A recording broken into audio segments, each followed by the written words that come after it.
लोग गलत साबित होने पर माफी नहीं मांगते।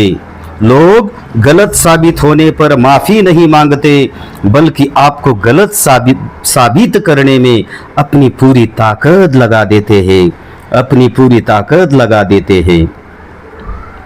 आयुष्याच्या रंगमंचावर पडद्यावरचा नायक ही आई असते। आयुष्याच्या रंगमंचावर पडद्यावरचा नायक ही आई असते, तर पडद्यामागे राहून सर्व सोयी पुरवणारा तो बाप माणूस म्हणजे वडील।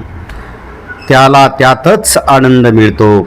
आयुष्यभर आपल्या कुटुंबासाठी धावपळ करण्यासाठीच त्याचा जन्म असतो, आणि तो सुद्धा न थकता न थांबता निरंतर। मी स्वतः अमोल साहेबराव शिंदे घरणीकर, शारदा संस्कृत क्लासेस लातूर, माझ्या आवाजामध्ये अशा प्रकारचे सुंदर असे विचार सादर करत आहे।